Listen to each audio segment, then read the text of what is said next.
أعمالنا من يهده الله فلا مضل له ومن يضلل فلا هادي له أشهد أن لا إله إلا الله وحده لا شريك له وأشهد أن محمدا عبده ورسوله أما بعد قال الله تعالى في كتابه الكريم يا أيها الذين آمنوا اتقوا الله حق تقاته ولا تموتن إلا وأنتم مسلمون يا أيها الناس اتقوا ربكم الذي خلقكم من نفس واحدة وخلق منها زوجها وبث منهما رجالا كثيرا ونساء واتقوا الله الذي تساءلون به والأرحام إن الله كان عليكم رقيبا يا أيها الذين آمنوا اتقوا الله وقولوا قولا سديدا يصلح لكم أعمالكم ويغفر لكم ذنوبكم ومن يطع الله ورسوله فقد فاز فوزا عظيما أما بعد فإن أصدق الحديث كتاب الله وخير الهدي هدي محمد صلى الله عليه وعلى آله وسلم وشر الأمور محدثاتها فإن كل محدثة بدعة وكل بدعة ضلالة وكل ضلالة في النار معاشر المسلمين والmuslimat, bapak-bapak, ibu-ibu jamaah mushalah as-sabiq yang semoga senantiasa dalam karunia dan rahmat Allah Subhanahu wa taala. Seperti biasanya pada malam Rabu atau di hari Selasa kita membaca hadis-hadis Nabi yang mulia sallallahu alaihi wasallam yang dikumpulkan oleh Al-Imam An-Nawawi rahimahullahu taala. Kajian kita pada malam hari ini insyaallah taala akan memasuki hadis At-Tasi', itu hadis yang ke-9. Setelah sebelumnya atau pekan yang lalu kita sudah mengakhiri membaca kemudian menjelaskan hadis yang ke-8. Maka insyaallah taala pada malam hari ini kita akan masuk ke hadis yang baru, yaitu Al-Haditsut Tasi', hadis yang ke-9. Taib dibuka, yakni bukunya atau matan dari hadis ini, redaksi dari hadis ini ya ada di buku yang kecil itu untuk redaksinya atau matannya. Adapun penjelasan berserta teks atau redaksinya ada di buku yang besar. Hadis yang ke-9. An Abi Hurairah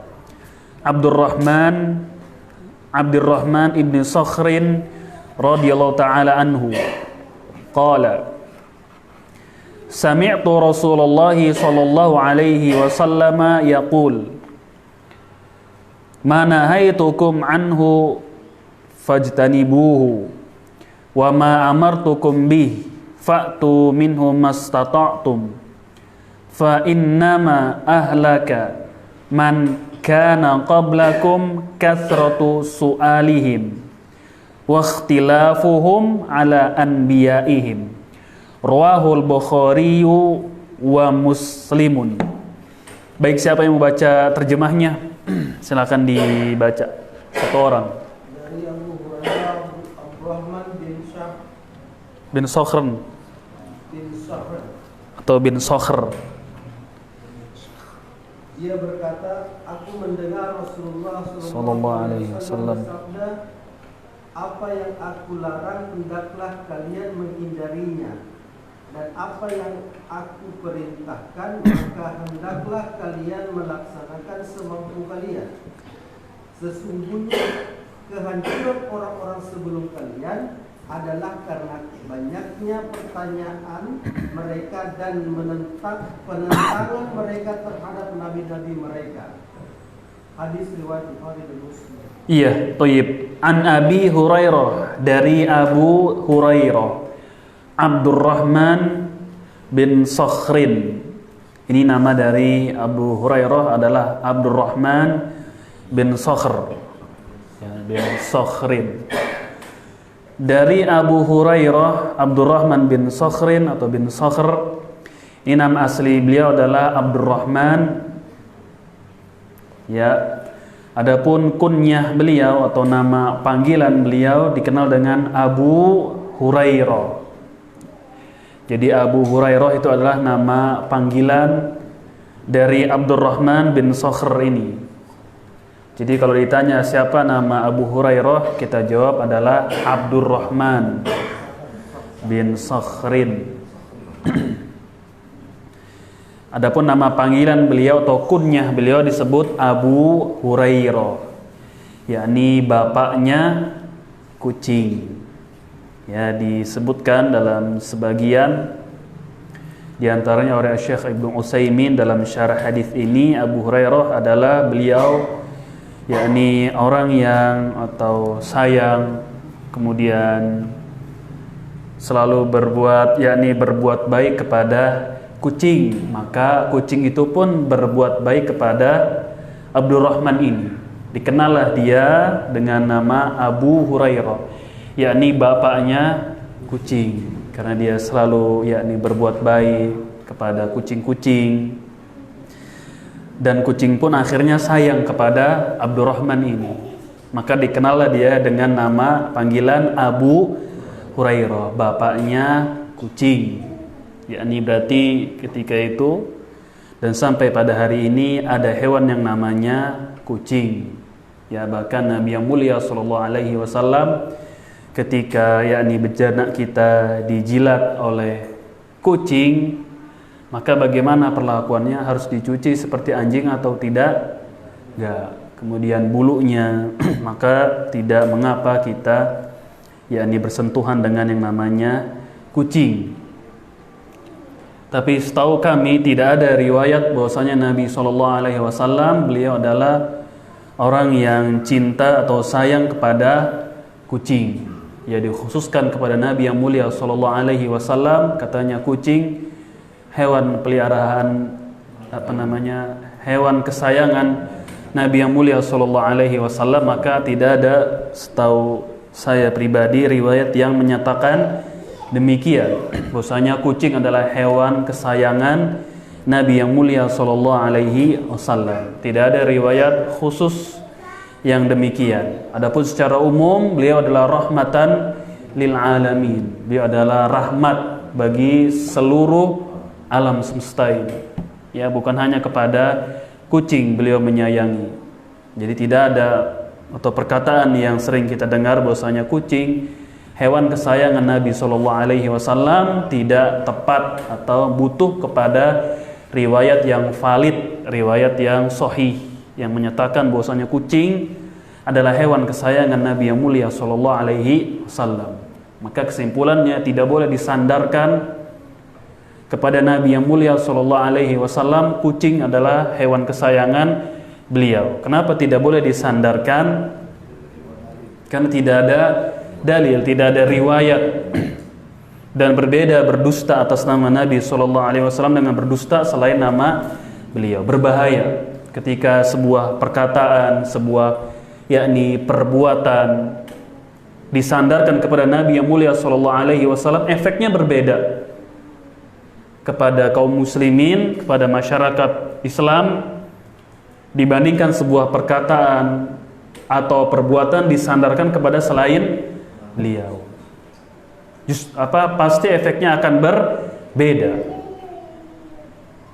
Makanya berdusta atas nama beliau tidak sebagaimana berdusta selain nama beliau. Bahaya. Nantinya akan menimbulkan keyakinan di diri seorang muslim ketika mendengar sebuah perkataan yang baik. Walaupun maknanya benar, tapi tidak bisa disandarkan kepada Rasul sallallahu alaihi wasallam. Misalkan utlubul ilma minal mahdi ilal lahdi. Tuntutlah ilmu dari buayan, yakni dari masih kecil sampai ke liang lahat. Ya, ini perkataan demikian bagus atau tidak? Betul tidak secara maknanya untuk memotivasi, yakni menganjurkan bagi umat Islam untuk senantiasa menuntut ilmu, tidak ada putus-putusnya. Sampai dikatakan tuntutlah ilmu dari buayan sampai ke liang lahat, sampai meninggal dunia. Ini maknanya memang bagus, tapi tidak setiap perkataan yang bagus, yang baik boleh disandarkan kepada siapa? Nabi yang mulia sallallahu alaihi wasallam. Tidak setiap perkataan yang indah, yakni yang bagus, yang baik, yang penuh dengan hikmah boleh disandarkan kepada Nabi yang mulia sallallahu alaihi wasallam. Enggak boleh. Walaupun maknanya itu bagus atau baik, tidak boleh disandarkan kepada beliau. Tapi setiap yang disabdakan beliau pasti baik. Setiap yang disabdakan oleh beliau pasti baik, bagus. Tapi tidak setiap perkataan yang baik dan bagus boleh disandarkan kepada Nabi sallallahu alaihi wasallam. Faham? Tidak setiap perkataan yang baik, yang indah. Man kana yuridu dunya fabi ilmin, wa man kana yuridul akhirah fabi ilmin. Siapa yang menginginkan dunia harus dengan ilmu. Dan juga yang menginginkan akhirat dengan ilmu. Jadi seseorang ketika ingin sukses di dunia dalam bisnis dan yang lainnya butuh kepada ilmu. Dia tahu bagaimana manajemen bidang yang ia geluti dengan ilmu. Pun sama ketika menginginkan akhirat, mengetahui jalan yang benar, ibadah yang benar harus dengan ilmu. Bagus nggak ini perkataan? Bagus tidak? Bagus, memotivasi. Tapi boleh nggak serta-merta kita sandarkan kepada Nabi yang mulia sallallahu alaihi wasallam? Boleh tidak? Nggak boleh. Ya, ini butuh kepada riwayat yang valid, yang sahih, betul bahwasanya beliaulah yang bersabda, yang mengatakan demikian. Tapi setiap yang disabdakan beliau pasti baik. Setiap yang disabdakan oleh beliau selama riwayat itu sahih tentunya pasti baik, pasti bagus. Tapi tidak setiap perkataan yang bagus dan baik boleh kita sandarkan ini sabda beliau sallallahu alaihi wasallam. Ini dijelaskan oleh Al-Imam As-Suyuti dalam kitab beliau Tadribur Rawi. Ya, di antara yakni nasihat atau kaidah yang diberikan oleh Al-Imam As-Suyuti dalam kitab beliau Tadribur Rawi ini. Tidak setiap perkataan yang bagus dan yakni penuh dengan hikmah, motivasi boleh disandarkan kepada Nabi yang mulia sallallahu alaihi wasallam, dan yang disabdakan beliau pasti baik, pasti bagus. Karena bersumber dari siapa? Allah. Mana dalilnya sabda beliau itu bersumber dari Allah? Berasal dari Allah? Surat An-Najm. Bagaimana bunyinya? Yang bahwasanya segala sesuatu yang disabdakan oleh beliau, diucapkan oleh lisan beliau bersumber dari Allah. Setuju kita, betul.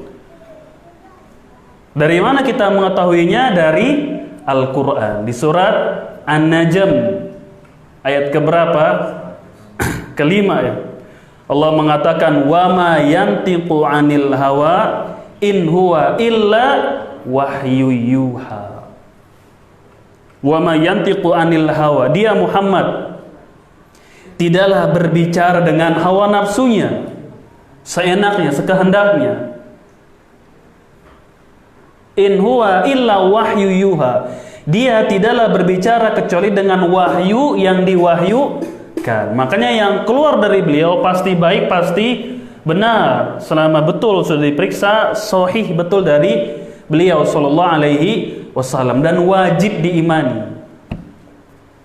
Nah, ketika beredar di masyarakat, kita kembali kepada Hurairah, dari Abu Hurairah ini, beredar di masyarakat katanya kucing adalah hewan kesayangan Nabi sallallahu alaihi wasallam.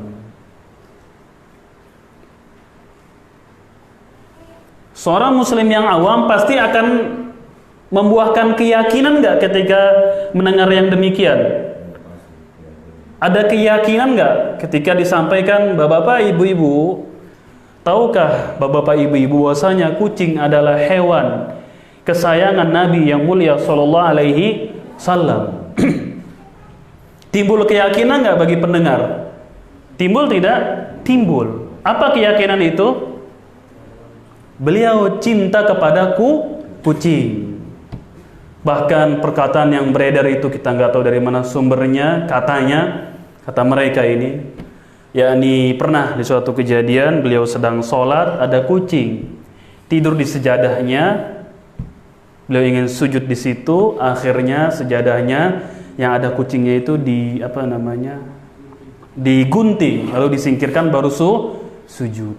Nah, ini juga disandarkan kepada Nabi yang mulia sallallahu alaihi wasallam. Maka tidak diperbolehkan kecuali ada betul riwayat bahwasanya beliau mencintai kucing. Baru boleh kita menyatakan beliau cinta kepada kucing. Tapi kalau tidak ada secara umum bahwasanya Nabi yang mulia rahmatan lil alamin, nggak boleh dikhususkan hanya kepada kucing. Gitu. Nanti barangkali dari statement ini keluarlah yakni keyakinan yang aneh terhadap kucing. Ya, kalau nabrak kucing harus demikian dan demikian. Setiap kucing ini, kucing adalah hewan kesayangan Nabi yang mulia sallallahu alaihi wasallam, enggak boleh. Ya, ini kembali kepada Abu Hurairah. Dikatakan Abu Hurairah karena beliau ini Abdurrahman bin Sakhr mencintai kucing atau selalu berdekat yakni ramah terhadap kucing, sayang dan lain-lain.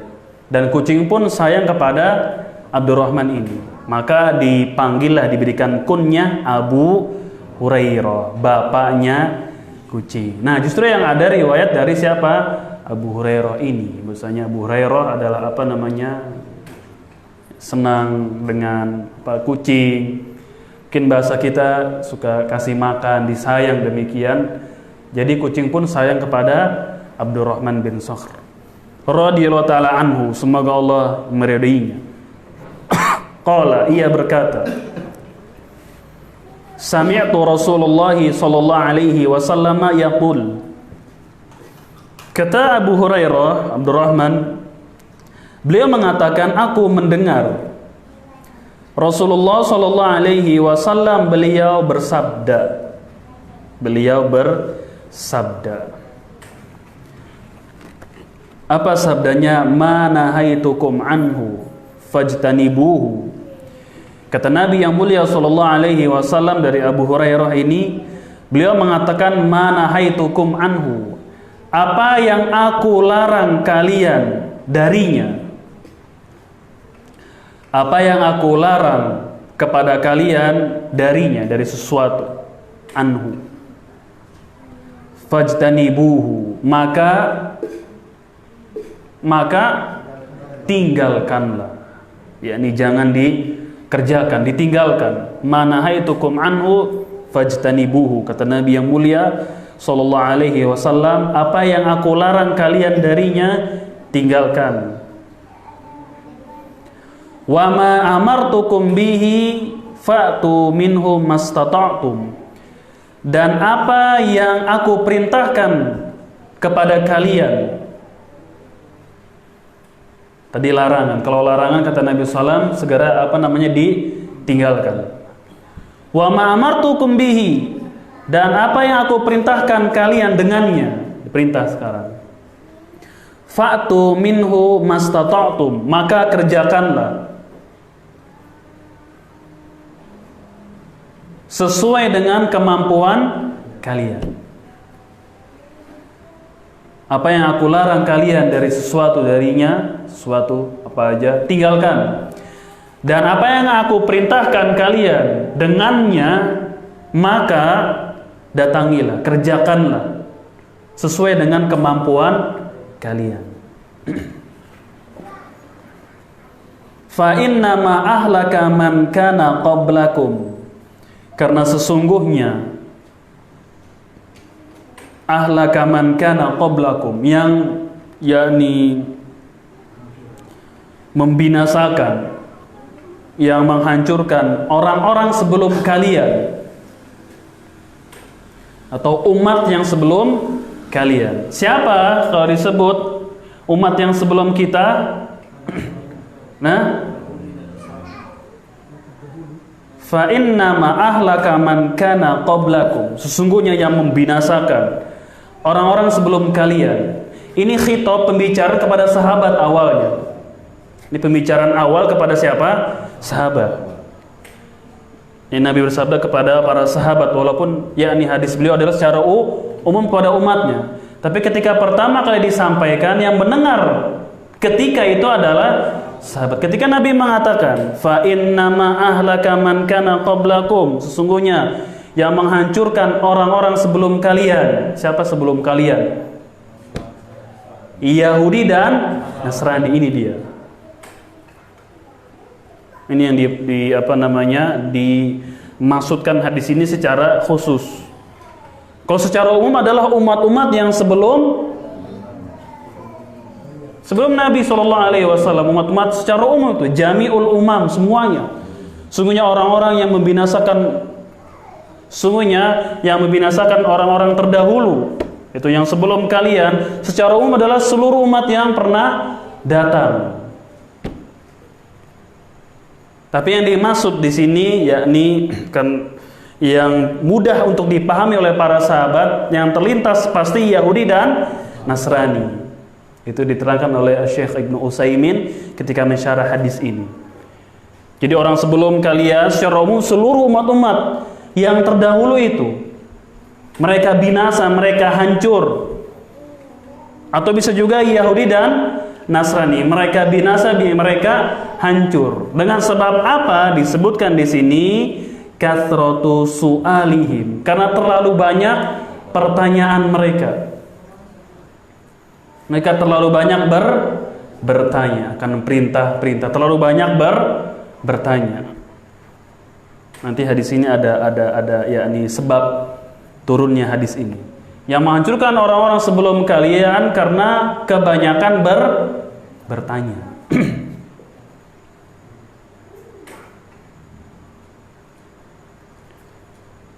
Umat Islam ini dia umat yang paling terakhir. Tapi nanti di akhirat yang paling pertama. Nahnul akhirun, kita ini kata Nabi SAW orang-orang yang belakangan. Tapi kita yang paling depan nanti di mana? Di akhirat. Dan yang paling banyak. Ini umat akhir zaman, yakni yang diutus padanya Nabi yang mulia sallallahu alaihi wasallam. Kita terakhir. Tapi nanti di akhirat yang pertama. Yang pertama kali masuk ke dalam sorga kita, yaitu umat Islam yang beriman kepada Nabi yang mulia sallallahu alaihi wasallam, walaupun datangnya terakhir. Setelah ini sudah tidak ada lagi nabi dan tidak ada lagi rasul, makanya terakhir. Ya, dikatakan umat apa biasanya? Akhir zaman, begitulah. Kita ini terakhir.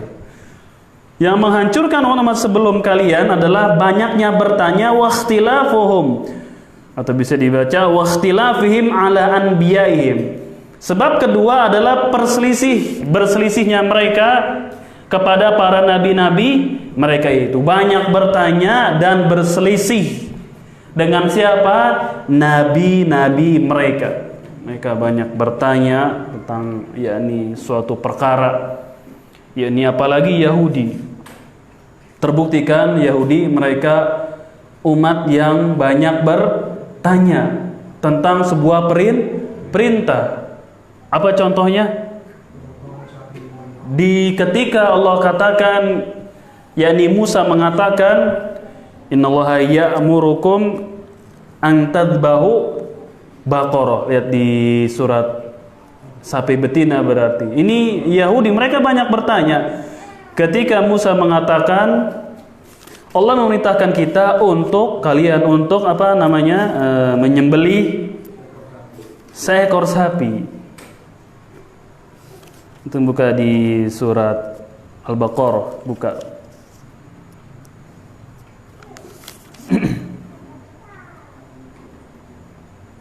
Ya, ayat ke-67. Lihat, ini Yahudi, dia banyak bertanya. Sudah enggak sami'na wa ta'na, dan hampir sudah semua pertanyaannya dijelaskan, dijawab. Hampir-hampir mereka tidak menyembelih sapi betina itu. Sudah dijelaskan, sudah banyak nanya. Hampir saja mereka tidak mengamalkan perintah itu. Yakni nawarnya doang gede. Sudah dikasih harga, nggak mau dibeli. Allah mengatakan, wa'id qala Musa liqaumihi, dan ingatlah ketika Musa berkata kepada kaumnya, innallaha ya'murukum an tadbahu baqaratan. Musa mengatakan kepada kaumnya ini, umatnya, kaumnya.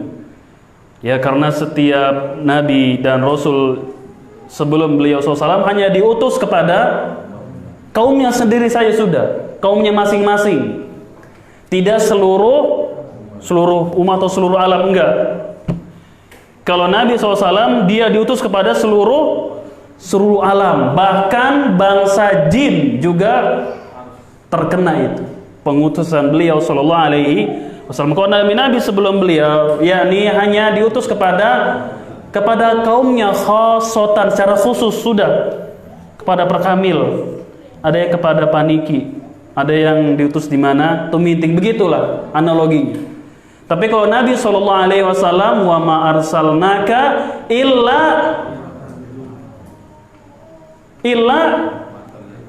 kafatal linnas. Tidaklah kami mengutus engkau wahai Muhammad kecuali kepada seluruh manusia. Kalau itu nggak ada Islam Nusantara, nggak ada. Islam ya Islam, mau di mana lagi tetap Islam, tidak di persempit atau dikotak-kotakan. Yani Islam, ya sudahlah, kita nggak bahas mereka, capek.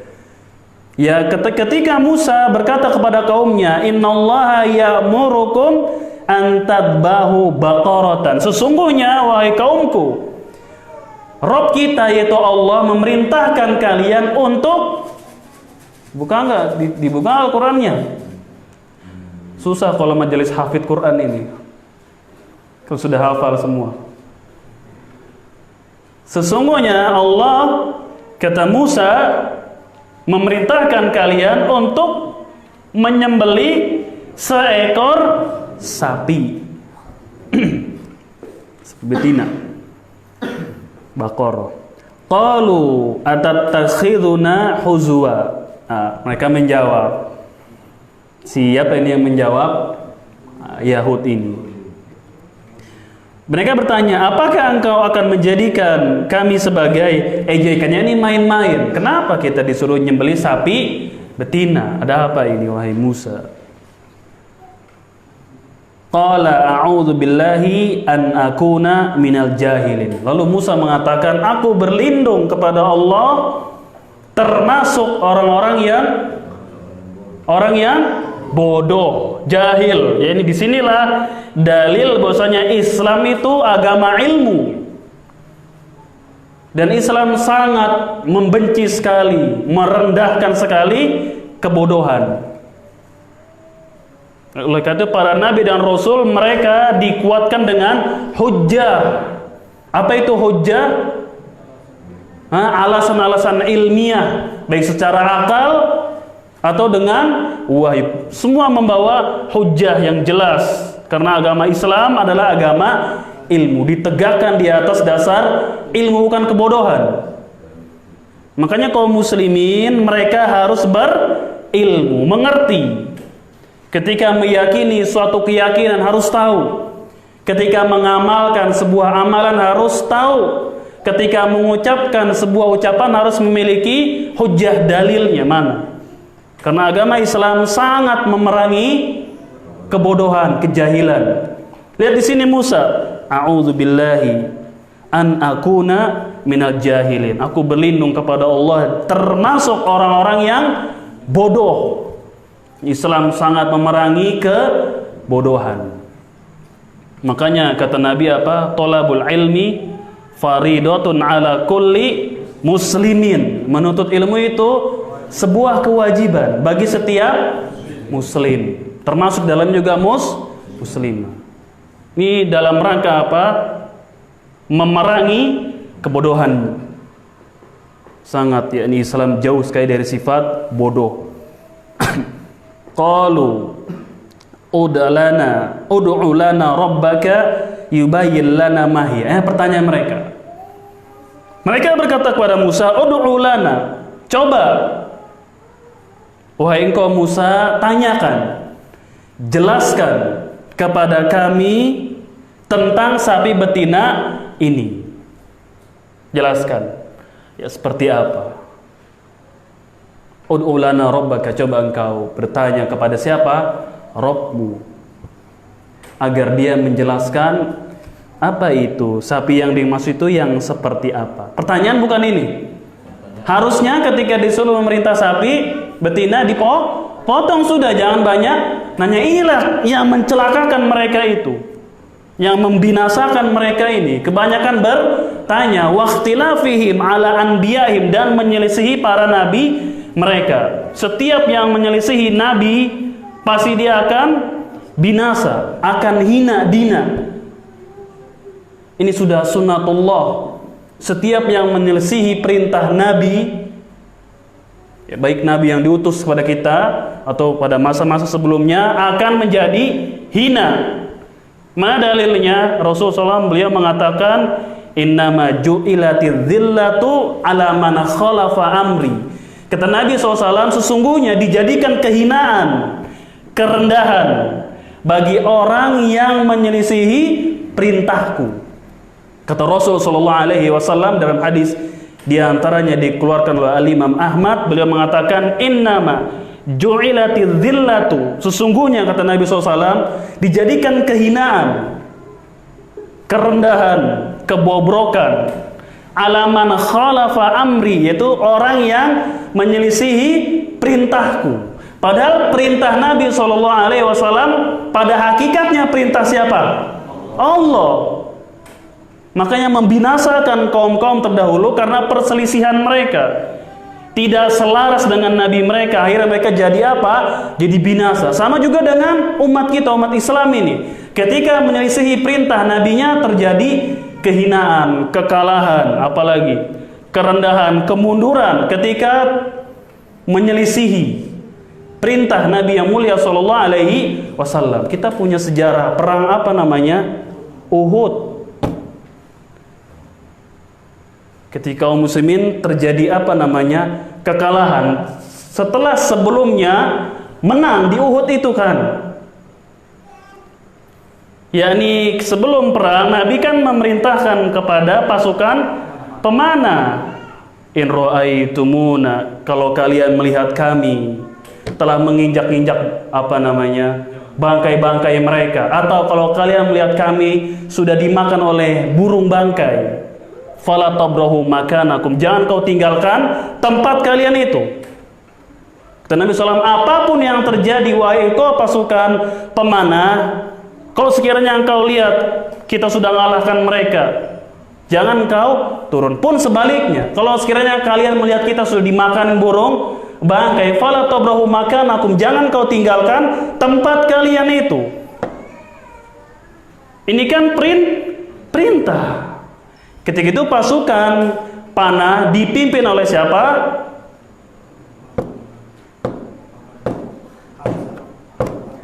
Dipimpin oleh siapa pasukan pemanah ketika itu? Amirnya di situ, pemimpinnya.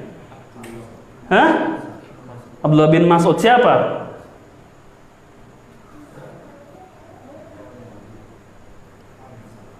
Abdullah bin Jubair. Ketika itu pasukan pemanah dipimpin oleh Abdullah bin Jubair. Dia yang memimpin pasukan panah yang ada di bukit itu. Jangan tinggalkan ini, jangan tinggalkan tempat kalian. Kata siapa? Rasul Shallallahu Alaihi Wasallam. Akhirnya ketika itu kaum muslimin sudah memporak-porandakan para Quraisy ini, kafir Quraisy sudah berlarian.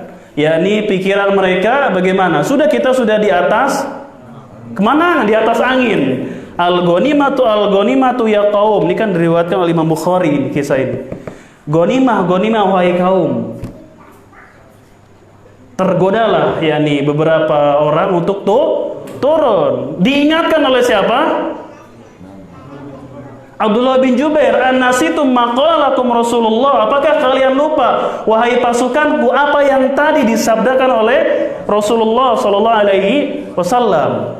An-nasitum maqalakum Rasulullah sallallahu alaihi wasallam. Wahai pasukanku, apakah kalian lupa apa yang disabdakan, dipesankan, diultimatum oleh Rasul kita yang mulia sallallahu alaihi wasallam kepada kita?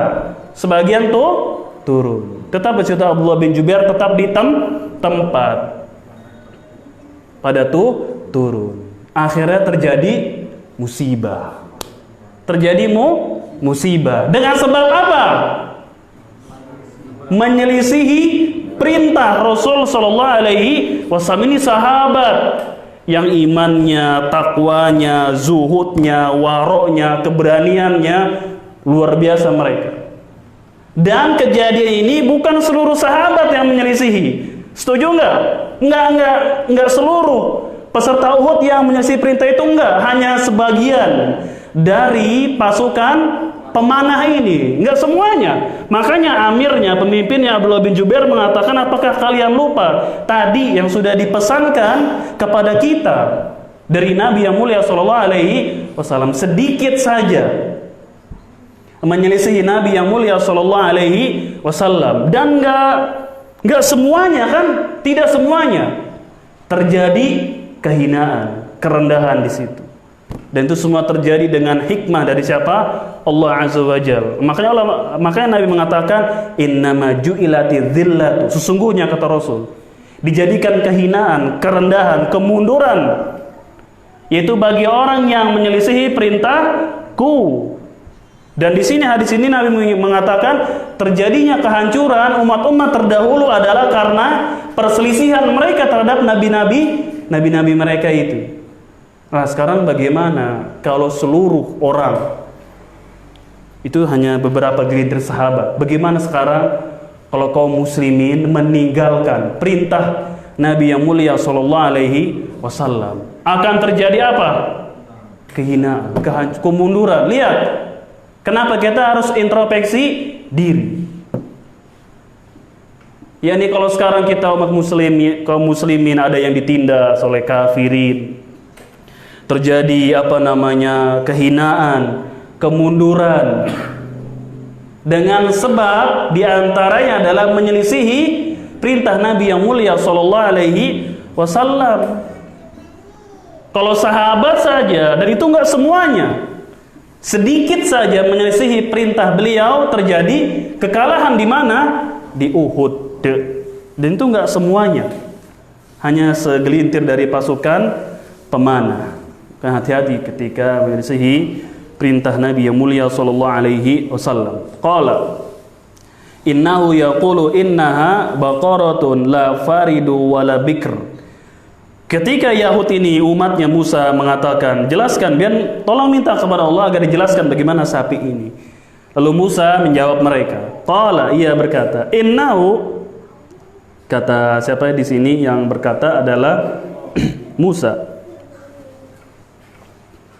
Musa berkata, Allah berfirman bahwa sapi betina itu tidak tua dan tidak juga bikr, tidak juga muda. Jadi sapi betina ini tidak tua dan tidak juga muda, sedang. Yang sedang-sedang saja, dia tidak tua, tidak muda. Sudah kan tuh pertanyaannya dijawab. Padahal awalnya Nabi Musa hanya mengatakan sembelihlah sapi betina. Tapi dia nanya, Bagaimana tuh sahabat betinanya? Ya sudah, nggak tua dan juga tidak muda. Sudah azan? Nanti kalau azan kita azan dulu ya, baru kita lanjut lagi. Ta'awanum baina dzalik, tengah-tengah, tidak muda dan tidak juga muda. Faf'alu ma tu'marun, perintahkanlah, kerjakanlah apa yang diperintahkan kepada kalian. Sudah kerjakan. Jangan lo kebanyakan nanya.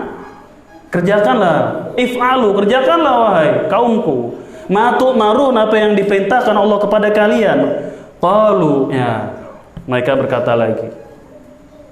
Ud'u lana rabbaka yubayyin lana ma launuha. Wahai Musa, tanyalah kepada Allah. Sapi betina ini yang tidak muda, tidak juga tua, tengah-tengah, warnanya apa?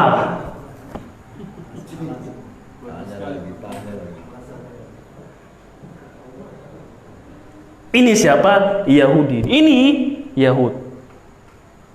Betapa kaum yang sangat kurang ajar. Kalau Nabi SAW yang banyak bertanya kepada beliau, yang agak-agak di luar batas normal para sahabat, siapa yang biasa nanya pada beliau begitu?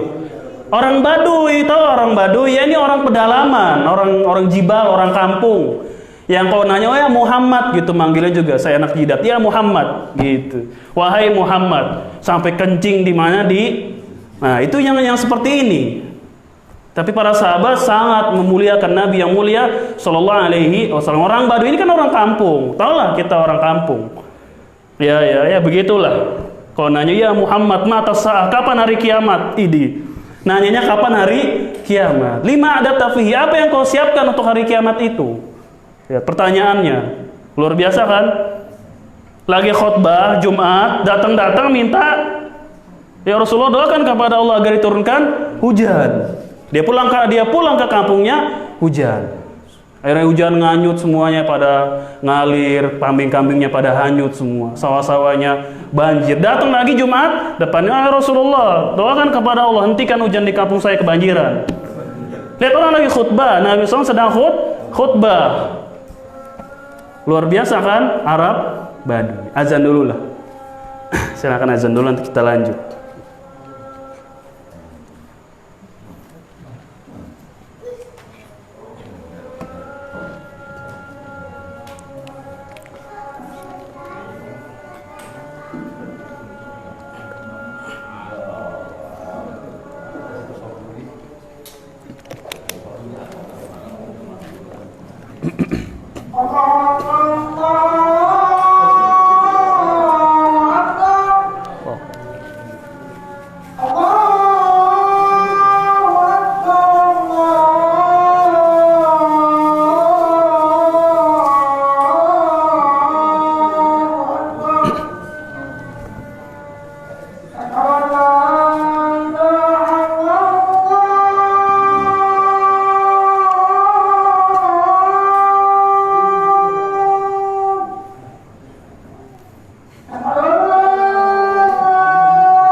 Tayyib, bismillah wassalatu wassalamu ala rasulillah, amma ba'd.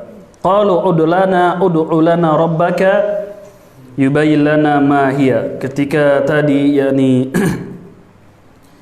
si kaumnya Musa ini sudah dijelaskan bahwasanya sapi betinanya pertama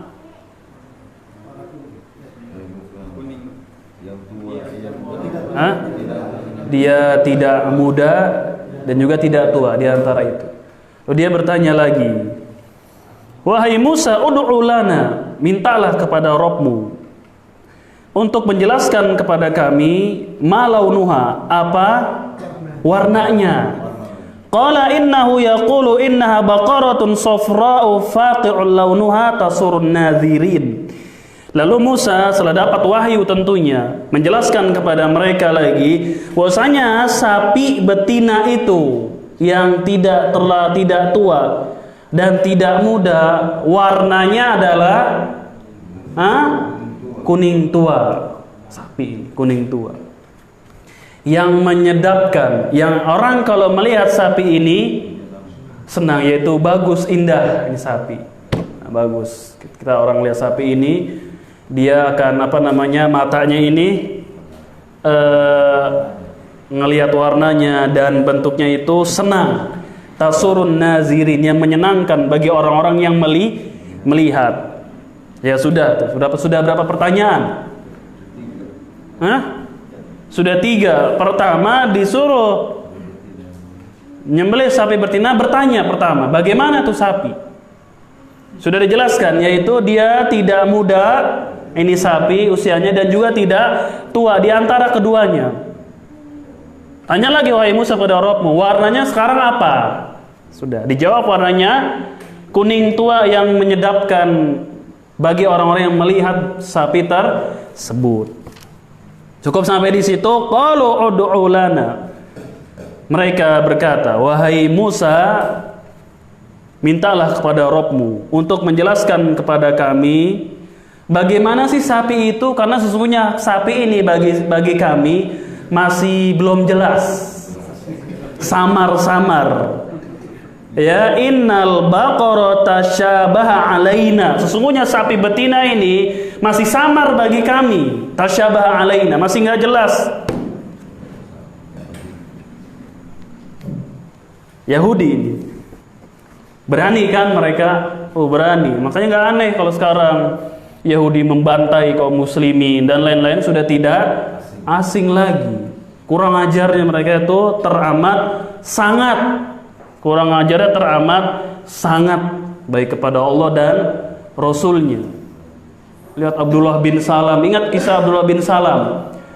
Yang Abdullah bin Salam tadinya orang terpandang di kalangan Yahudi, terpandang dia orang terhormat, keluar dari keturunan yang paling yang mulia, suku ningrat bahasa kitanya. Abdullah bin Salam termasuk pendetanya Yahud, orang alim di kalangan Yahudi. Yahudi mengakui bahwasanya garis keturunan Abdullah bin Salam ini adalah garis keturunan orang-orang besar, orang-orang mulia. Dia kan berislam, kata Nabi SAW, wahai Rasulullah, tunggu dulu, jangan umumkan saya sudah muslim, tunggu, kau lihat bagaimana mereka ini. Yang tadinya Abdullah bin Salam dikatakan oleh Yahud, huwa khairu abnaina, dia sebaik-baik anak cucu kami. Huwa khairuna, dia sebaik-baik di bangsa ini, dia sebaik-baiknya, sebaik-baik keturunan kami dan sebaik-baik kami. Ya, Abdullah bin Salam ketika itu sudah berislam, kan datang kepada Yahudi, bagaimana pendapat kalian tentang saya ini? Anta khairuna, engkau yang terbaik dari kami. Ya, belum tahu nih mereka, Abdullah bin Salam sudah muslim. Anta khairu abnaina, engkau semulia-mulia keturunan dari kami. Maukah aku kabarkan asyhadu alla ilaha illallah wa anna muhammadar Rasulullah. Aku kabarkan kepada kalian, aku bersaksi tidak ada ilah yang berhak disembah dengan benar kecuali siapa? Allah, dan Muhammad adalah utusan Allah. anta syarru abnaina, engkau seburuk-buruk dari kalangan kami, engkau seburuk-buruk dari keturunan kami. Lihat Nabi SAW, lihat kelakuan siapa? Yahudi. Tadinya dipuji-puji, dibesarkan. Ketika Muslim, kayak belum Islam, jangan dulu kabarkan kepada mereka saya telah berislam. Lihat kelakuan mereka ini, dites. Jelas dikatakan Muslim, engkau seburuk-buruk kami, orang yang paling jelek, paling hina, ya itulah. Dan kau seburuk-buruk keturunan dari bangsa kami. Bagaimana dong ceritanya begitu? Yang tadinya dipuji, dan di detik itu kan dia bertanya, bagaimana pandangan kalian terhadap saya ini? Tapi belum dikhabarkan dia telah berislam. Sebaik-baik kami engkau, ya, dipuji-puji. Itulah siapa? Yahudi mereka itu. Di sini ada nggak Yahudi? Ada nggak di sini? Ada di mana dia? Hah? Di Tondano ada. Ada rumah ibadahnya berarti. Ada. Apa nama rumah ibadahnya?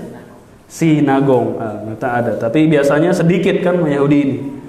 Sedikit karena dia nggak mengajak orang lain untuk masuk ke dalam agamanya. Lihat mereka bertanya. Innal baqarata syabaha alaina. Sesungguhnya wahai Musa, sapi betina ini masih samar bagi kita. Wa inna insyaallah la muhtadun. Dan kami insyaallah termasuk orang-orang yang mendapat petunjuk nantinya. Qala innahu yaqul innaha baqaratul la dzalulun tuthirul arda wa la tasqil harf musallamatul la syiyata fiha. Allah berfirman menjelaskan kepada kalian nanya lagi, sapi betina ini adalah sapi betina yang belum pernah dipakai zalun, yang belum pernah dipakai untuk membajak bumi, tanah, sawah, belum pernah dipakai untuk membajak dan juga untuk mengalirkan air. Ya ini sapi apa bahasanya? Sapi kesayangan ya. Dia nggak pernah disuruh kerja. Anak emas ini sapi, nggak pernah disuruh membajak dan ini dimanja, disayang. Ini hewan ternak yang seperti ini. Yang seperti itu sapinya. Musallamatul la syiyata fiha. Kemudian di Musa mengatakan, kemudian musallamatun yaitu sehat. Yaitu apa?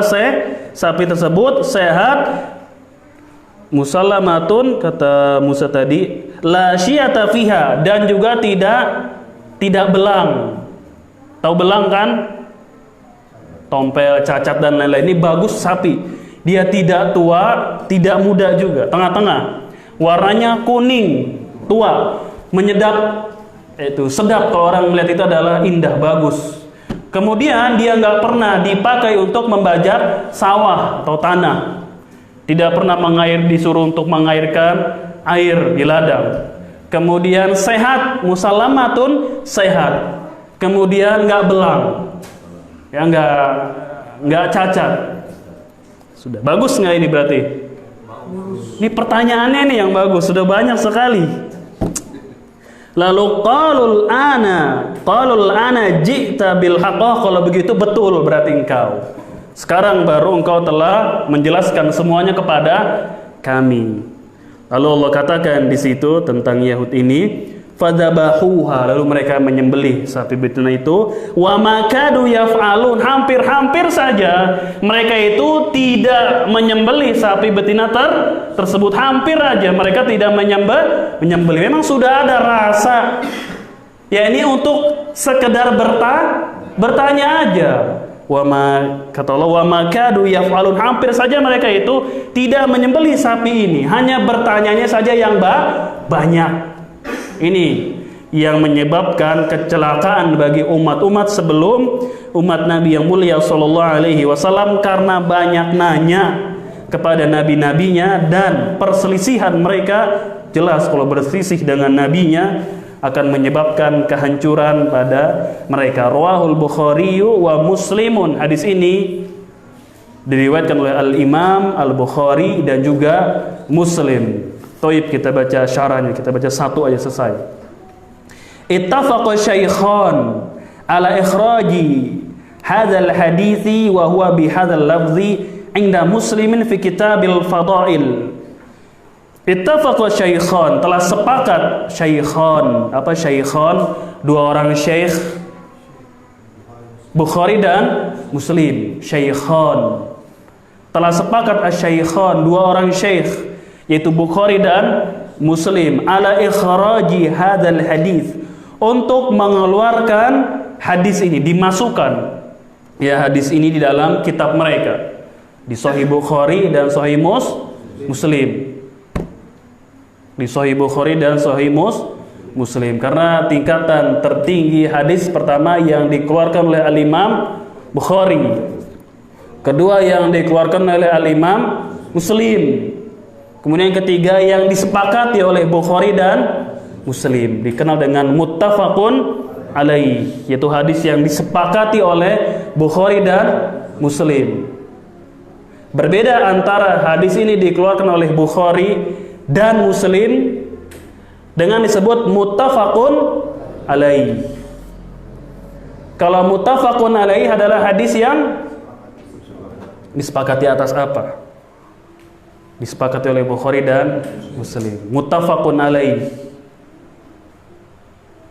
Berbeda, misalkan ada hadis diriwayatkan Bukhari dan Muslim, ini dia Bukhari dan Muslim dengan muttafaqun alaih, disepakati oleh Bukhari dan Muslim. Seperti di hadis-hadis sebelumnya sudah kita menjumpai muttafaqun alaih.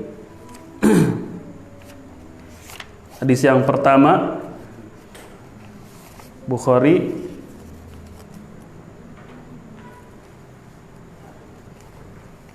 sudah ketemu muttafaqun alaih belum? Muslim belum ya?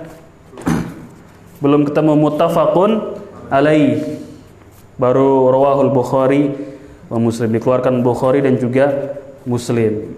Ya, adapun muttafaqun alaih adalah hadis yang disepakati oleh Bukhari dan Muslim. Disepakati atas apa? Pertama, dari sahabat yang sama, itu dia. Jadi keluarkan hadis itu dalam sahih mereka dari satu orang sahabat yang sama. Misalnya dari Abdullah bin Umar.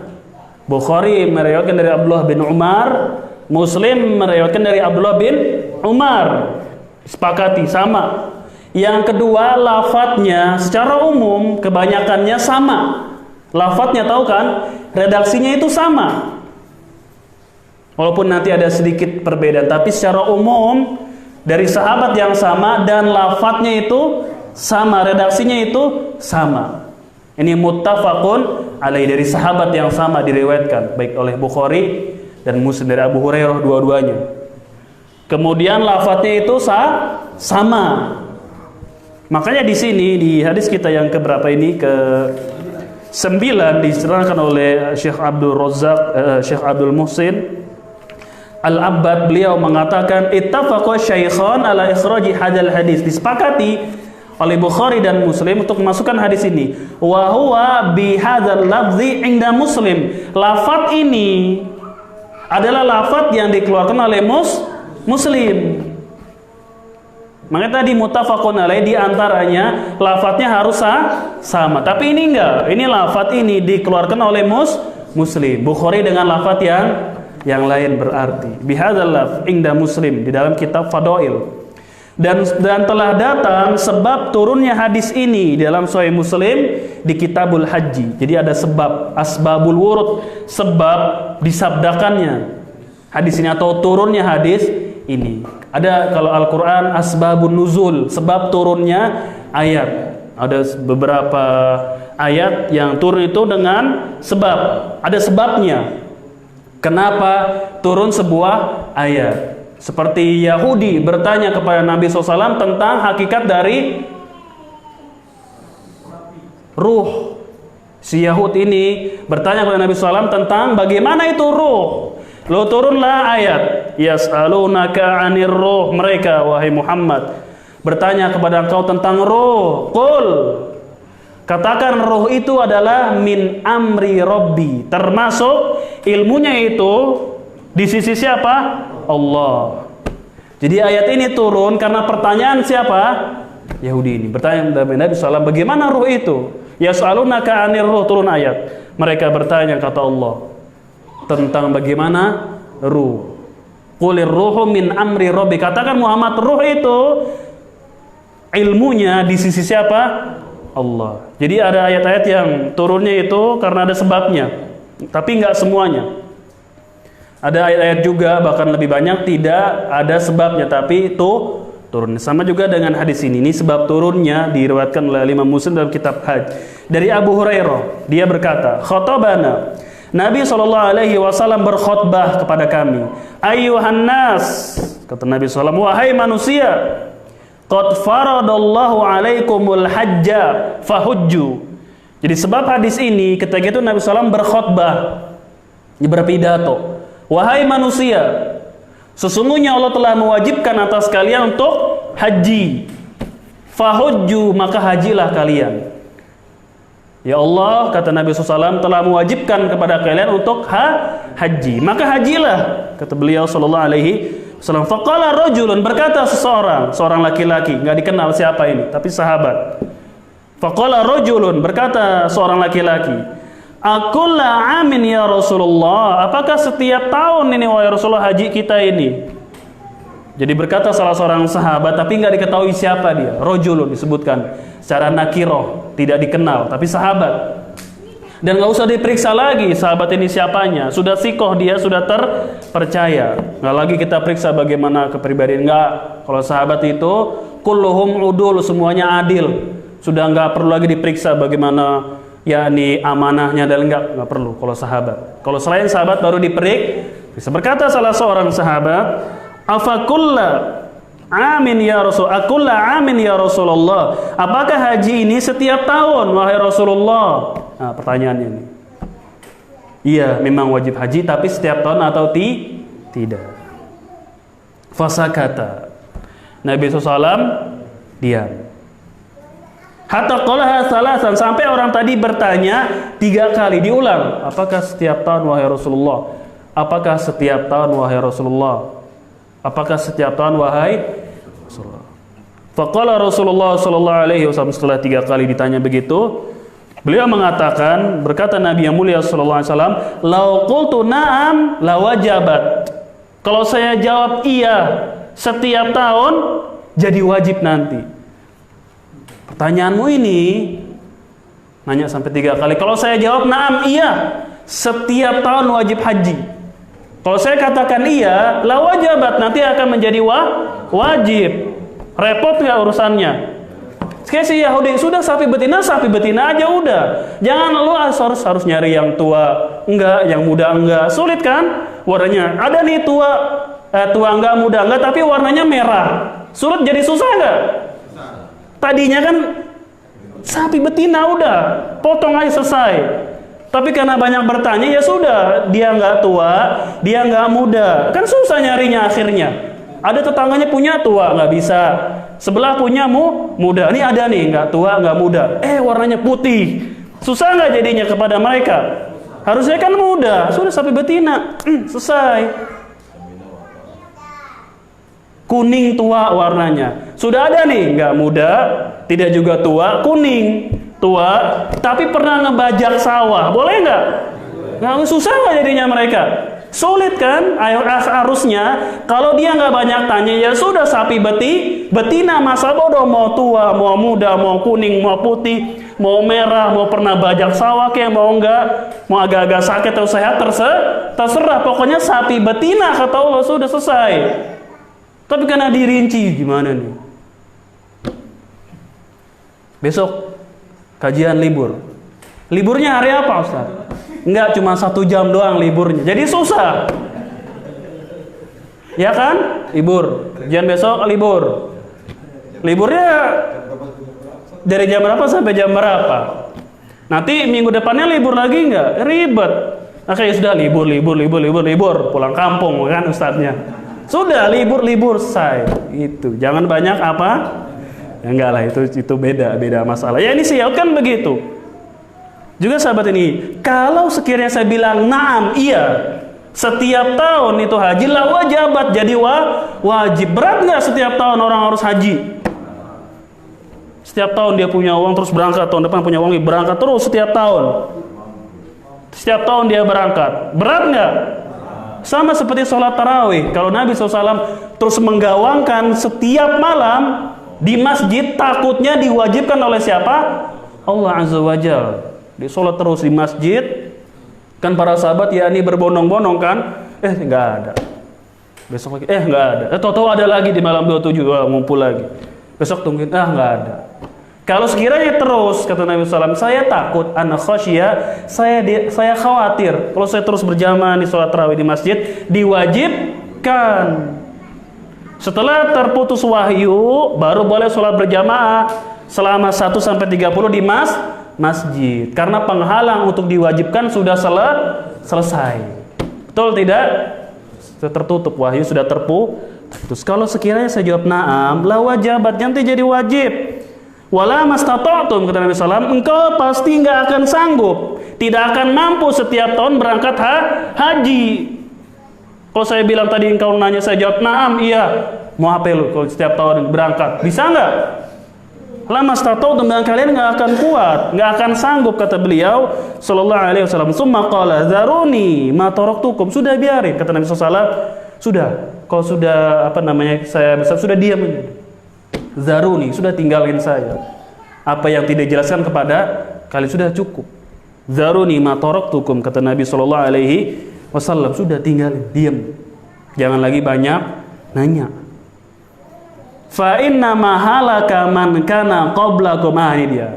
Ini sebab turun hadis ini. Sesungguhnya, kata beliau SAW, yang membinasakan, yang menghancurkan umat sebelum kalian, bisa seluruh umat secara umum, tapi yang di sini dimaksud adalah Yahudi dan Nasrani. Dua-dua ini bisa dipakai.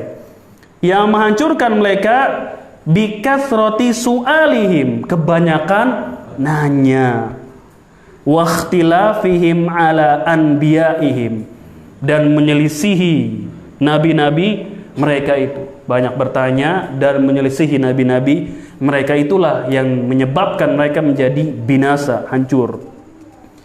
Fa idza amartukum bisyai'in, apabila aku memerintahkan kepada kalian sesuatu, fa'tu minhu mastata'tum, kerjakanlah, datangilah apa yang mampu bagi kalian. Wa idza nahitukum an syai'in fad'uhu, dan apa yang aku larang kalian dari sesuatu, tinggalkanlah. Kalau perintah dikerjakan sesuai kesanggupan, kemampuan. Sholat wajib berdiri, kalau nggak mampu berdiri, duduk. Nggak mampu duduk, berbaring, sesuai kemampuan kita. Tapi kalau misalkan jangan meminum khamar, harus tinggalkan. Kalau melaksanakan perintah sesuai kemampuan, Ketika sholat wajib wudu, ketika berwudu airnya habis, sudah nggak ada air, baru di tangan, baru sampai tangan airnya habis, sudah nggak ada. Sesuai kemampuan kita. Setelahnya disempurnakan dengan tayamum. Tapi kalau meninggalkan larangan, langsung. Karena lebih mudah meninggalkan daripada mengerjakan sesuatu. Seorang misal mengatakan, tolong angkatkan saya batu seberat 10 kilo. Perintah yang kedua dia melarang, jangan kau minum itu. Lebih ringan mana? Larangan atau perintah? Larangan, jangan kau minum. Itu kan mudah, sudah. Emang kita nggak ada belum ada tindakan usaha untuk kesana, selesai kan? Jangan. Tapi kalau mau perintah mengangkat sesuatu itu, ada kalanya dia sanggup, ada kalanya tidak sanggup. Tinggalkan zina, sudah langsung tinggalkan. Jangan meninggalkan sesuatu, tapi bertahap. Sudah tinggalkan, karena lebih mudah meninggalkan sesuatu daripada mengerjakan perintah. Kalau mengerjakan perintah sesuai kemampuan. Allah memintakan untuk bersedekah misalkan, itu sesuai dengan kemampuan kita, terserah kita itu. Betul atau tidak? Tuh. Tapi untuk meninggalkan kata Nabi SAW, fajtanibuhu, langsung tinggal sudah selesai. Ya, Taif ini sebab dari turunnya hadis Abu Hurairah, Abdurrahman bin Sakhr radhiyallahu taala anhu, dikeluarkan oleh Al-Imam Al-Bukhari dan Muslim, yaitu ketika Nabi SAW berkhutbah bahwasanya Allah, kata beliau, mewajibkan atas kalian untuk berangkat haji, maka hajilah kalian. Ada seorang sahabat berkata, wahai Rasulullah, bertanya, akulla amin, apa setiap tahun haji ini? Dia ulang lagi, apakah setiap tahun wahai Rasulullah? Apakah setiap tahun? Lau qultu na'am, Nabi kan diam, tidak menjawab. Setiga kali didesak, baru beliau mengatakan, kalau sekiranya saya bilang iya, la wajabat, pasti menjadi wajib haji ini. Zaruri, sudah tinggalkan saya sudah. Ini jangan engkau banyak bertanya, karena sesungguhnya yang membinasakan umat-umat terdahulu karena banyaknya pertanyaan mereka dan perselisihan mereka terhadap nabi-nabi mereka. Ya Allahu a'lam. Kalau ada pertanyaan silakan. Ya Pak. Assalamualaikum warahmatullahi wabarakatuh.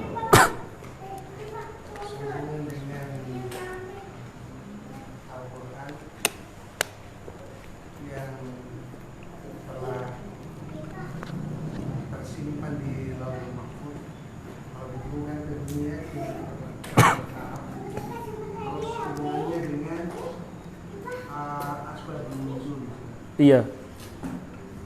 Kalau sudah lengkap Al-Quran itu di Lauhul Mahfuz, berarti sudah ada perintah atau larangan atau keterangan tentang sesuatu. Terus hubungannya dengan pertanyaan-pertanyaan para seperti Yahudi, terus kafir, seperti adanya surat Al-Kafirun, tawaran orang kafir kepada Rasulullah, terus pertanyaan dari Yahudi tentang bagaimana sih tentang itu.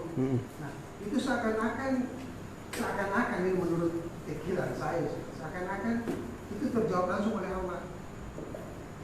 Jadi bukan dari Al-Quran yang sudah ada di Lauhul Mahfuz. Karena ada yang bertanya langsung dijawab. Terus? Nah, berarti seakan-akan bukan datanya dari Lauhul Mahfuz itu. Karena firman itu turun atau Allah langsung menjawab berfirman. Katakan Pak Muhammad begini. Lalu hubungannya dengan yang Al-Quran di Lauhul Mahfuz itu, Ustaz? Iya, bisa dimengerti tentang Al-Quran yang fi lauhil mahfud, tentang Al-Quran yang ada di lauhul mahfud lalu diturunkan kepada Nabi yang mulia SAW secara bertahap, sedikit demi sedikit selama 13 yakni tahun yang masa kenabian beliau SAW. Kemudian dengan beberapa pertanyaan yang terjadi pada beliau SAW, lalu Allah mewahyukan. Ini kaitannya erat dengan masalah kalamullah, dengan firman Allah Subhanahu wa taala. Nanti kita masuk di pelajaran akidah tentang masalah Al-Qur'an. Bahwasanya Al-Qur'an adalah firman Allah Azza wa Jalla, ya, yang kita meyakini bahwasanya mushaf yang ditulis di mushaf ini yang dibaca oleh manusia itu adalah semuanya firman Allah Subhanahu wa taala. Lalu bagaimana dengan Lauhul Mahfuz kalau begitu yang diwahyukan kepada Nabi yang mulia sallallahu alaihi wasallam dengan firman Allah Subhanahu wa taala? Maka dua-duanya dia sama-sama wahyu dari Allah Subhanahu wa taala. Ada kalanya diturunkan kepada beliau sallallahu alaihi wasallam dengan perantara malaikat Jibril. Kemudian ada kalanya langsung Allah menurunkan kepada beliau sallallahu alaihi wasallam. Seperti ketika beliau turun disebutkan oleh Aisyah, ketika itu unta yang beliau naiki yakni sampai saking keberatan sampai menunduk seperti itu, ya. ini turun tanpa perantara dari malaikat Jibril alaihissalam. Atau ada juga Al-Quran, wahyu ini turun dari sebagian pertanyaan para sahabat kah, atau dari umat-umat yang berada di situ seperti Yahudi. Mereka banyak bertanya. Ini diturunkan langsung oleh Allah Subhanahu wa Ta'ala secara langsung tanpa perantara dari malaikat Jibril. Ada yang dengan perantara malaikat Jibril. Namun Al-Quran seluruhnya sudah diwahyukan oleh Allah Azza wa Jalla, di mana ketika itu di Lauhul Mahfuz sudah tersimpan, lalu turunlah sedikit demi sedikit. Ada yang langsung diwahyukan, ada yang dengan perantara malaikat Jibril alaihissalam. Ada juga yang turun dengan sebab-sebab tertentu seperti pertanyaan manusia. Jadi keduanya sama-sama wahyunya Allah Subhanahu wa Ta'ala, sama-sama firman Allah Azza wa Jalla. Ini bukan sudah dikumpulkan atau dibukukan di atas sana, bukan, tapi diwahyukan, difirmankan oleh Allah Azza wa Jalla. Untuk lebih rincinya lagi nanti kita akan bahas masalah firman Allah ini untuk memahami yaitu pertanyaan yang tadi disebutkan, bagaimana keyakinan kita terhadap firman Allah Azza wa Jalla. Kemudian juga ada syubhat dari orang-orang yakni liberal yang mengatakan bahwasanya Al-Quran ini bukan firman Allah Subhanahu wa Ta'ala, tapi yakni ucapannya Nabi Shallallahu Alaihi Wasallam, hanya mengira-ngira saja dari Allah Subhanahu wa Ta'ala lalu disabdakan oleh beliau. Karena mereka mengatakan yang berfirman Allah memang pertama, tapi nanti diwahyukan kepada Jibril. Nanti Jibril ini menyampaikan kepada Rasul Shallallahu Alaihi Wasallam. Nabi SAW menyampaikan kepada manusia. Pada hakikatnya yang diterima, yang didengar oleh Nabi SAW adalah perkataannya siapa?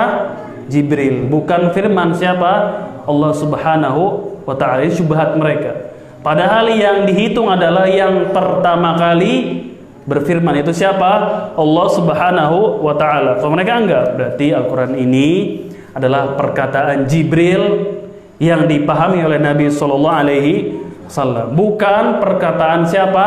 Allah lagi. Karena Allah sudah mewahyukan kepada siapa? Jibril, sudah perantara. Nanti Jibril menyampaikan kepada Nabi Sallallahu Alaihi Wasallam. Ini kan syubhat yang dilontarkan oleh mereka terhadap Al-Quran. Nanti lebih panjangnya kita akan bahas, cuma adanya di hari Jumat bukan di musola ini, tentang firman Allah Subhanahu wa Ta'ala, antara keyakinan kita dengan keyakinan orang-orang Jahmiyah. Ya Allahu a'lam. Pertanyaan yang lain sebelum kita qomat dan sholat. Ada pertanyaan? Iya Pak Jihad.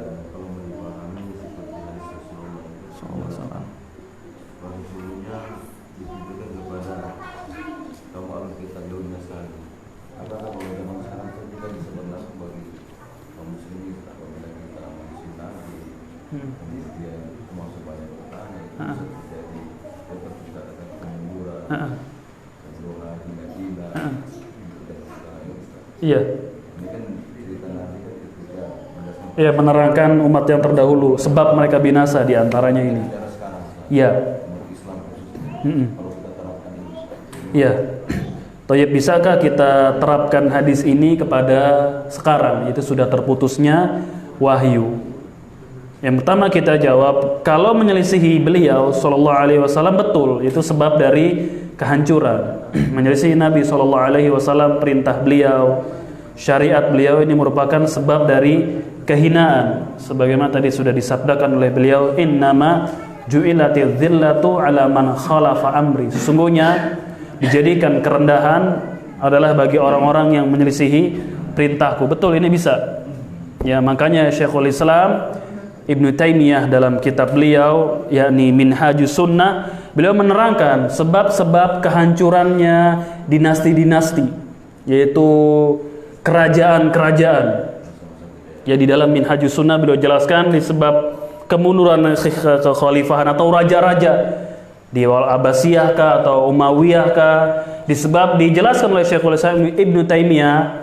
Beliau menjelaskan sebab mereka diantaranya menjadi mundur, ya, menjadi tidak punya kekuatan lagi, hanya simbol saja, kekuasaan tapi sudah tidak punya lagi kekuatan. Di antaranya beliau jelaskan sebab mereka banyak menyelisihi syariat Nabi yang mulia sallallahu alaihi wasallam, seperti meyakini Al-Qur'an adalah makhluk dan lain-lain. Itu sebab yakni runtuhnya dinasti-dinasti, raja-raja, disebabkan perselisihan mereka terhadap perintah Nabi sallallahu alaihi wasallam. Ini tadi kisahnya di perang Uhud diantaranya. Kemudian apakah bisa juga masuk tentang banyaknya pertanyaan bisa membinasakan? Nanti banyaknya bertanya ini diperinci, nanti ada penjelasannya bagaimana pertanyaan yang dibolehkan dan mana yang dilarang dalam hadis ini. Ya, secara singkat, yang dilarang adalah bertanya-bertanya masalah-masalah yang sudah jelas kehalalannya dan keharamannya, sudah jelas. Maka ini pertanyaan yang tidak disukai, tidak diperbolehkan dan tidak bermanfaat. Pertanyaan demikian, seperti anjing Ashabul Kahfi itu jenisnya apa? Betina atau jantan atau apa sih jenis-jenis anjing? Herder atau ini pertanyaan yang tidak bermanfaat. Ya, sudah jelas kehalalannya dan juga keharaman. Ini pertanyaan yang dimaksud dari hadis ini begini.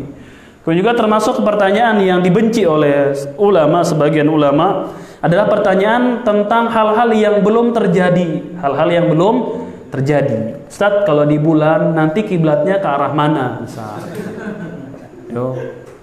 Nanti itu kalau di kutub utara tidak ada tanah, tayamumnya bagaimana? Ini pertanyaan-pertanyaan yang belum terjadi. Ini sebagian salaf mereka membenci pertanyaan yang demikian. Ya, sampai Imam Malik diantaranya, sudah terjadi atau belum? Kalau belum terjadi, ya kita jawab. Nanti kalau sudah terjadi ijtihad, nanti kami akan berijtihad menjawab. Ya, apa pertanyaan yang belum terjadi misalkan? Ya, pertanyaan-pertanyaan permasalahan yang belum terjadi tapi sudah ditanyakan. Sebagian para ulama mereka membenci yang ini. Nantilah kalau sudah terjadi baru ditanyakan, dibahas ilmunya. Seperti pertanyaan daging dinosaurus itu halal atau tidak. Ya, kan ini pertanyaan yang tidak bermanfaat sama sekali. Karena banyak yakni makhluk yang lain selain dinosaurus, dan ada atau tidaknya kan diperselisihkan, atau ada atau tidaknya dinosaurus, ya diperselisihkan oleh para ahli barat pun berselisih tentang ada atau tidaknya. Itu nggak usah baca, tapi tidak bermanfaat. Ada pertanyaan yang diperbolehkan seperti at-tafaqquh fid din, untuk memperdalam agama seseorang, memahami nas Al-Qur'an dan As-Sunnah. Pertanyaan yang diperintahkan ketika seorang tidak tahu dia bertanya. Ini pertanyaan yang diperbolehkan, dia bertanya yang berkaitan dengan sholat, yang berkaitan dengan wudu, arkanul Islam, maka boleh bertanya. Dan ketika kita bertanya masalah agama, betul-betul kita bertanya, yakni kita tidak tahu, ingin kita amalkan dengan ikhlas, ada pahalanya. Ketika bertanya sesuatu tentang agama, betul-betul kita ingin mengamalkan, ingin mengetahui, dan ikhlas serta tahu bertanya tentang agama adalah perintah dari siapa? Allah. Bukan yakni ingin menunjukkan saya itu hebat, ingin dikatakan di majelis dia banyak bertanya. Bukan, niat-niat lain nggak ada. Ketika dia bertanya tentang agama ini dapat pahala. Ikhlas, karena bertanya masalah agama ketika kita tidak tahu termasuk perintah. Allah katakan fas'alu, apa di surah Al-Anbiya, fas'alu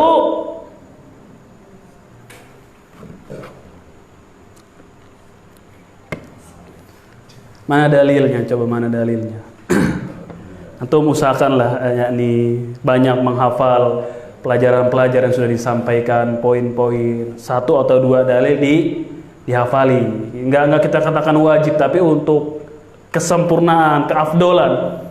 Kita malas tauhid, dilarang berziarah kubur dengan niat tawasul. Taulah dalilnya apa. Ya kan? Kita ingin bertahap. Apa dalilnya? Bahwa saya bertanya ketika tidak tahu bisa jadi pahala. Oh, dia ikhlas betul-betul. Mana dalilnya? Di surah Al-Anbiya, fas'alu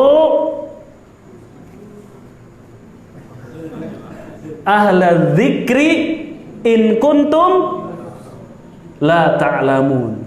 Fas'alu ahla dzikr, kata Allah Azza wa Jalla, bertanyalah kepada ahli zikir. Siapa yang masuk ahli zikir di sini? Ahli ilmu. Kata Al-Imam Ibnu Qayyim dalam kitab beliau Miftah Daris Sa'adah, yang masuk ahlul zikri di sini adalah ahlul ilmi. Fas'alu ahlal zikr. Bertanyalah kepada ahli ilmu, in kuntum la ta'lamun, ketika kalian tidak tahu. Berarti bertanya kepada ahli ilmu suatu masalah yang tidak kita ketahui, termasuk perintah dari siapa? Allah. Dan perintah kalau dikerjakan berpahala dengan niat ikhlas. Kan di dalam ayat ini Allah mewajibkan menerangkan tentang dua golongan dan kewajibannya masing-masing.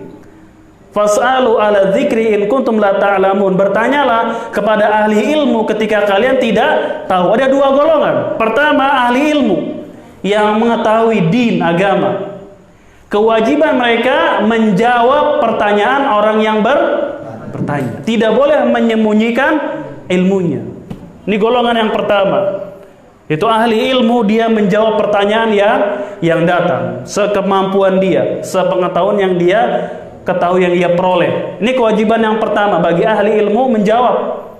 Kewajiban kedua, orang yang tidak tahu bertanya. Yang mengetahui menjawab pertanyaan. Yang tidak mengetahui bertanya kepada yang tahu. Dua golongan. Pertama, ahlul ilmi, dia menjawab pertanyaan. Yang tidak mengetahui bertanya. Kita tinggal pilih mau di bagian yang mana. Bagian menjawabkah atau yang bertanya. Ketika Allah banyak sekali dalam ayat memuliakan orang-orang yang berilmu, harusnya kita termotivasi ingin menjadi orang yang berilmu untuk diri kita sendiri dan siapa?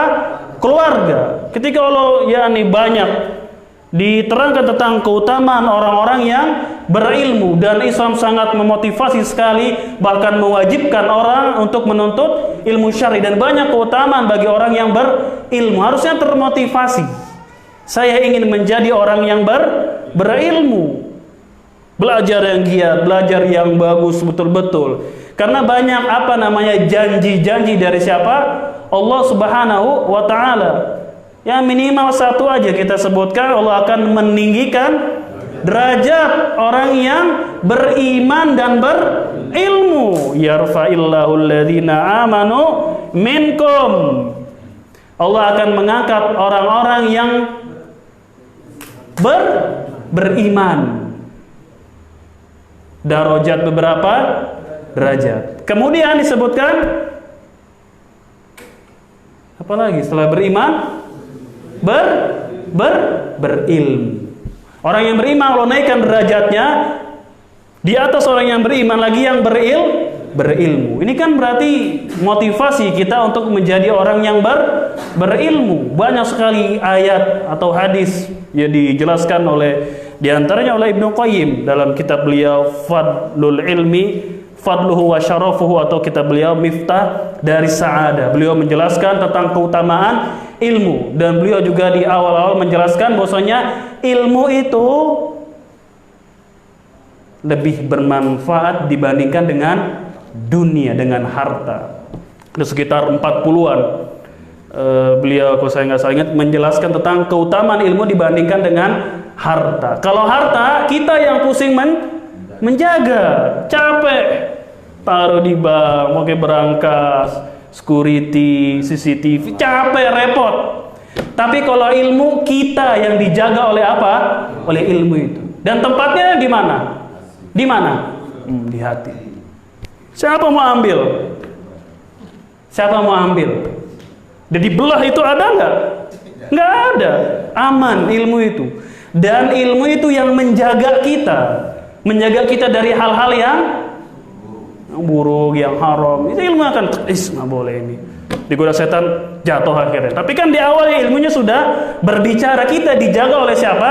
Ilmu. Ini satu keutamaan ilmu di atas harta. Kalau harta kita yang jaga, capek nggak jagain harta itu? Capek, takut dicuri, pulang kampung juga khawatir. Jangan-jangan capek, taruh di berangkas yang rapi, pakai kode lagi kan. logonya 2, 1, 2, 3 begitu. Tapi kalau ilmu, kita yang dijaga oleh ilmu, maka kita hendaknya untuk senantiasa bersemangat di dalam mempelajari ilmu Islam yang bersumber dari Al-Quran dan As-Sunnah, serta dengan perjalanan para salaful ummah, itu para sahabat radhiyallahu anhum, dan betul-betul untuk menghasilkan ilmu dalam setiap belajar kita, hadirnya kita di majelis yang kita inginkan betul-betul menghasilkan ilmu, bukan hanya ngumpul-ngumpul aja bareng-bareng, wah ketemu teman ingin nawarin dagang, jangan senang rame, jangan. Ilmu berangkat dari rumah harus ikhlas dan betul-betul menghasilkan ilmu. Jangan cuma ngelihat rame, rame ikut warawiri kayak orang nonton konser. Jangan, kita berangkat ingin mendapatkan ilmu, betul-betul ingin menghasilkan ilmu. Jangan dijadikan dakwah ini seperti hiburan. Jangan dijadikan dakwah ini seperti hiburan, tapi kita di sini belajar untuk menuntut ilmu sungguh-sungguh. Allahu a'lam, subhanaka Allahumma wa bihamdika asyhadu an la ilaha anta astaghfiruka wa atubu ilaik. Assalamualaikum warahmatullahi wabarakatuh. Sungkomat.